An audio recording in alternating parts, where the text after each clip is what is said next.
Buenos días hermanos y hermanas. Esta mañana me gustaría reflexionar sobre el reino de Dios y cómo expandir su reino, cómo éste se expande, pensando un poquitito a veces en la angustia que nos entra al ver alrededor y ver tanta gente en necesidad, con falta de esperanza, y a veces nosotros nos sentimos débiles o no sabiendo cómo poder predicar, cómo llegar hasta esas personas. Y esto me hizo pensar un poco en el proceso de enseñanza eh, por el cual el reino de Dios se transmite y se expande. La enseñanza es una relación entre dos personas, una que enseña y otra que recibe el conocimiento, a veces motivada o no, como pasa muchas veces en algunos estudiantes. Según la definición de Paulo Freire, un pedagogo y filósofo brasilero, enseñar no es transferir conocimiento, es crear la posibilidad de producirlo. Esto quiere decir, no es simplemente acumular conocimiento y pasárselo a otra persona, sino poder lograr en esa otra persona una transformación y que esa persona con ese conocimiento pueda hacerlo parte de él y pueda modificarlo de alguna manera y transmitirlo. Eh, Podemos ver que esta enseñanza tiene un efecto multiplicador, eh, porque va pasando de persona a persona y va sumando, ¿sí? Va agregando personas que buscan a Dios. Si pensamos en un efecto multiplicador, podemos decir que es la suma reiterada de un número, la cual permite llegar a un resultado mayor que el número inicial de forma rápida y efectiva. Esta operación matemática la utilizamos mucho en la vida cotidiana, pero poco a poco la apreciamos, sus efectos, en el proceso de enseñanza, ¿sí? Tiene un efecto multiplicador que nos puede enseñar o ayudar a entender el proceso de expansión del reino de Dios. Y si prestamos atención a las palabras que Pablo le dijo a Timoteo, en 2 de Timoteo 1:5, le dijo: traigo a tu memoria tu fe sincera, la cual animó primero a tu abuela Loida y a tu madre Eunice, y ahora te anima a ti, de eso estoy convencido. 2 de Timoteo 2:2 nos dice: lo que me has oído decir en presencia de muchos testigos, encomiéndalo a creyentes dignos de confianza, que a su vez estén capacitados para enseñar a otros. Podemos ver que Pablo primero se refiere a la fe sincera de Timoteo. Hay un primer nivel de enseñanza, y es de Dios de manera personal con nosotros, con cada uno de nosotros. Dios nos pide que le busquemos con sinceridad en un acto de fe, de confianza y de humildad, para que Él pueda hablar a nuestros corazones mediante su palabra, que Él espera que le demos prioridad a la oración en nuestra vida. Y una vez que Él nos enseña de manera personal, vemos como Pablo hace referencia a lo que Timoteo aprendió de su abuela y de su mamá. Hay un segundo nivel de enseñanza con un efecto multiplicador, y es la familia, ¿sí? La familia nos puede enseñar, o nosotros somos parte de una familia a la cual podemos enseñar. Si tenemos una familia que no conoce a Dios, cuanto más aún en nuestra responsabilidad de poder transmitir y enseñar el Evangelio. Si estamos en una familia ocupando cada uno un rol, podemos ver como en Efesios capítulo 6, Dios establece roles y responsabilidades dentro de una familia. Hijos, obedezcan al Señor a sus padres, honra a tu padre y a tu madre, y ustedes padres no hagan enojar a sus hijos, sino críenlos según la disciplina e instrucción del Señor. Vemos cómo Dios espera, como hijos suyos, que transmitamos los principios cristianos en nuestra familia, en este primer núcleo que Dios nos ha dado de responsabilidad. Y de esta manera, lo que podamos enseñar a nuestros hijos, ellos lo transmitirán a otros, y este es el efecto multiplicador. Transmitámosle respeto y amor, dedicando tiempo para conversar con ellos, para escucharlos, para interpretar sus necesidades, reconociendo que son otras personas, que no debemos transmitirles nuestro pensamiento, sino lo que la palabra de Dios enseña, enseñémosles a ser autónomos, a resolver sus problemas pensando con la mente de Dios. Transmitámosles hábitos de solidaridad, de generosidad. Cuando Jesús nos dejó esta enseñanza de poder servir, cuando nos dijo no he venido para ser servido sino para servir, enseñémosles a ayudar en casa, ¿sí? A poder ser parte, colaborar, que esto también les va a enseñar a luego poder transmitir estos hábitos. ¿Cómo puedo servir en la iglesia si no lo sirvo en casa, si no ayudo, si no colaboro en mi primer núcleo que Dios me ha dado, ¿verdad? Y un tercer nivel de enseñanza que Dios espera que tengamos es en la iglesia. En este lugar es un lugar donde se fusionan muchas personas, no es un lugar homogéneo, es un lugar heterogéneo, pero es el lugar en el cual recibimos la palabra de Dios, Dios nos enseña y también tenemos la posibilidad de desarrollar nuestros dones y enseñar y transmitir el Evangelio. Pues así como cada uno de nosotros tiene un solo cuerpo con muchos miembros y no todos estos miembros desempeñan la misma función, también nosotros, siendo muchos, formamos un solo cuerpo en Cristo y cada miembro está unido a todos los demás. Tenemos dones diferentes según la gracia que nos ha dado. Esto está en Romanos 12, 4, 5 y 6. Desarrollemos los dones de Dios que Dios nos da y ocupemos un lugar en la iglesia, el lugar que Dios espera que ocupemos, no haciendo de todo, sino lo que Dios espera que hagamos para su reino. Respetemos los dones y el lugar que Dios le da a cada hermano en la iglesia. Aprendamos que la iglesia es un trabajo en equipo. Si lo realizamos correctamente, cada uno ocupando su rol, el efecto será multiplicador, porque trabajar en equipo divide el trabajo y multiplica los resultados. Bueno, hermanos, mi llamado es a reflexionar en este momento en el que estamos quietos en casa. Quizás Dios nos está llamando a ser testigos en el primer y segundo nivel de enseñanza del reino de Dios, y es a nivel personal y a nivel familiar. Aprovechemos este tiempo para fortalecer vínculos con nuestros familiares, transmitirles enseñanzas, transmitir el Evangelio, hablar, escucharnos, respetarnos, reconocernos, para que estos valores que podamos transmitir a nuestros hijos o a los familiares más cercanos que Dios nos ha dado, luego ellos puedan aprender el Evangelio, recibirlo y transmitirlo con un efecto multiplicador. Y así el reino de Dios se va a poder expandir aún más y podamos ser cada uno de nosotros ese pequeño eslabón dentro de esta cadena de multiplicación. Bueno, les mando un beso muy grande y seguimos orando unos por otros.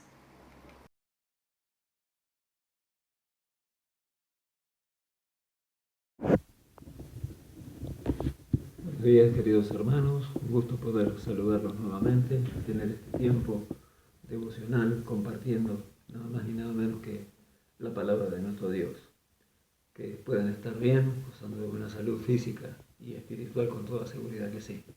Quisiera compartir con ustedes un pasaje de la palabra de Dios en Apocalipsis capítulo 21, verso 6. Leí este versículo y la verdad que me impactó y quiero compartirlo con ustedes también. Dice así la palabra de Dios, Apocalipsis 21, 6, y me dijo, hecho está. Yo soy el alfa y el omega, el principio y el fin. Al que tuviere sed, yo le daré gratuitamente de la fuente del agua de la vida. Leído así, aisladamente, nos podríamos preguntar de pronto qué es lo que hecho está. Y tendríamos que leer, obviamente, en los primeros versículos del capítulo 21 para interiorizarnos o darnos cuenta de cuáles son aquellas cosas sobre las cuales se dice que están hechas. Hecho está.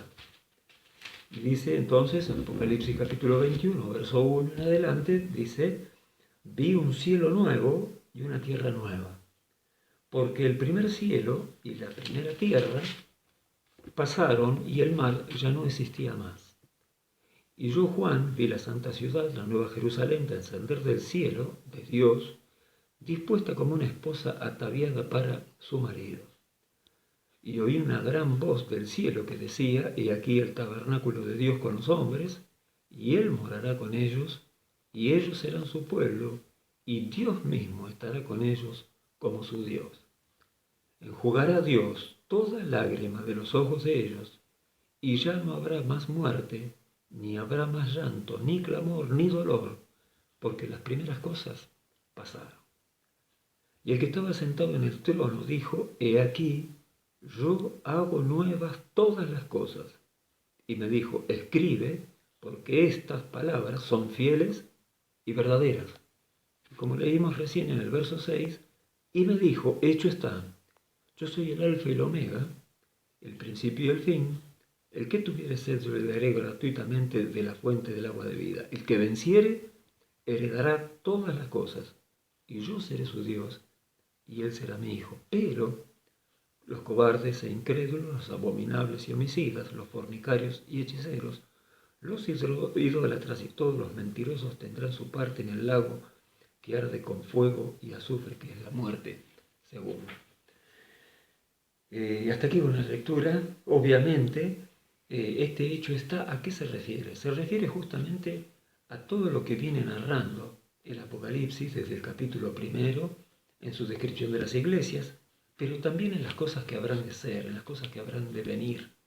Este libro de revelación y de revelaciones nos está marcando aquello de lo cual habremos de ser partícipes.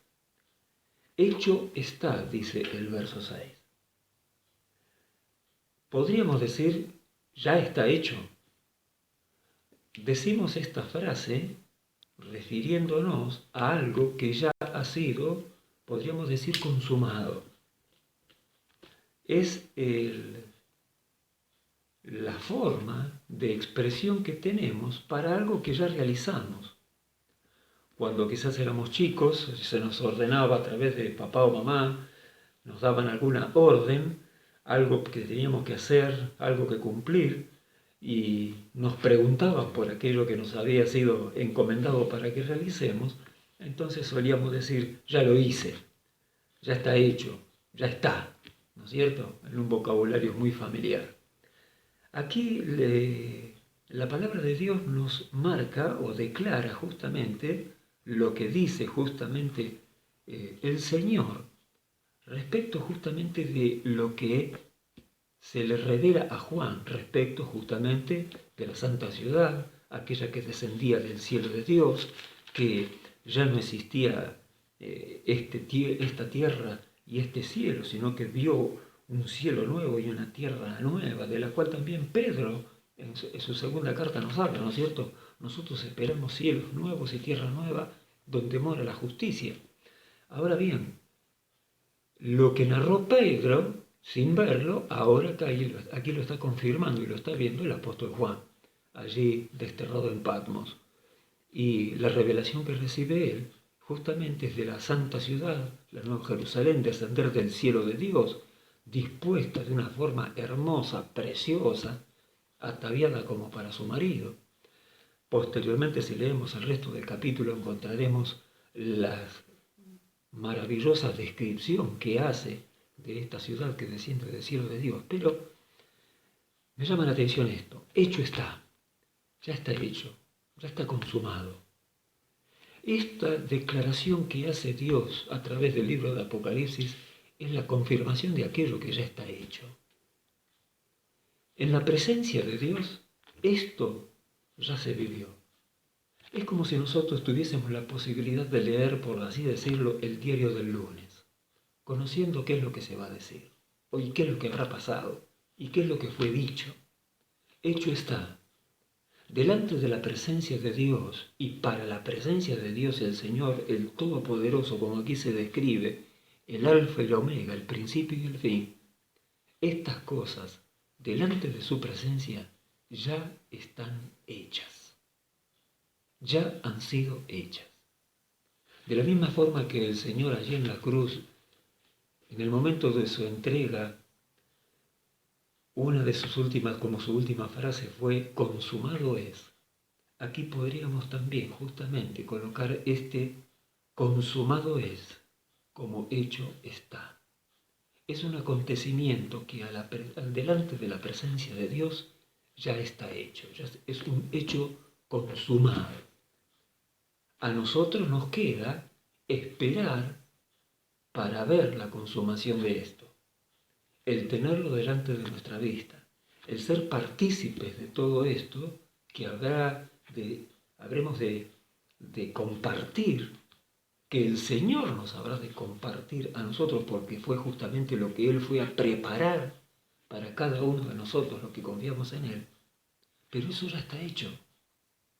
Y lo que está sucediendo al presente, delante de la presencia de Dios, ya estaba dictaminado en su omnisciencia también.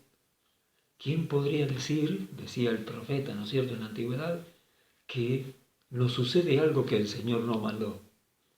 Y Job podría quizás profundizar un poco más cuando, en medio de todas las consecuencias trágicas de su vida, él era capaz de decir, recibiremos de Dios el bien y no el mal.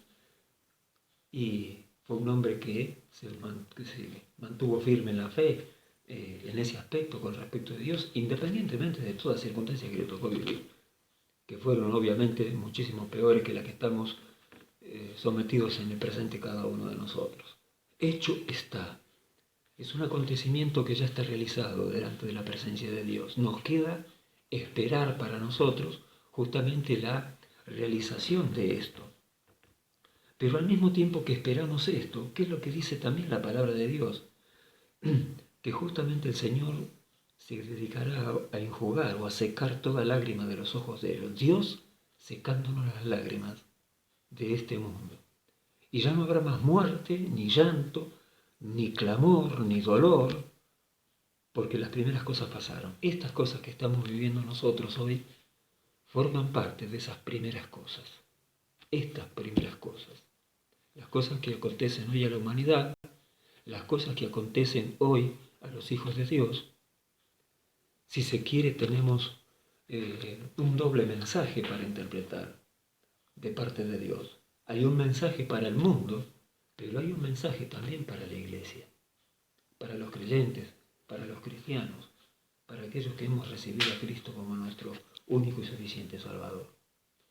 Que este hecho está, que se fundamenta justamente en la palabra de Dios, porque la palabra de Dios así lo declara, y que es algo que todavía nosotros no lo podemos ver con nuestro mundo humano y con nuestra vista humana, pero que es un hecho consumado en la esfera de la existencia divina. Dios ya lo tiene preparado. Y como ya está consumado, podríamos decir que la fe no tiene tanto que ver justamente con lo que va a suceder, sino con lo que ya sucedió.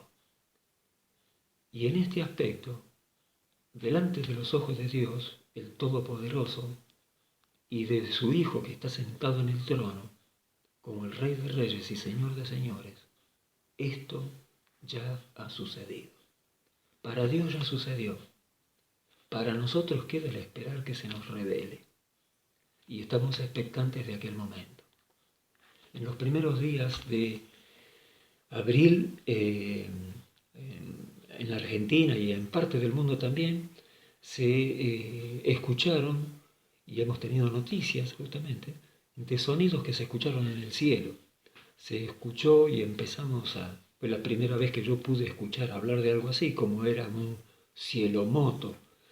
Los científicos se ocuparon de declarar que esto era de la misma manera que sucede un terremoto, también ocurren los cielomotos, que son choques de masas de aire frío junto con aire caliente y que se producen sonidos.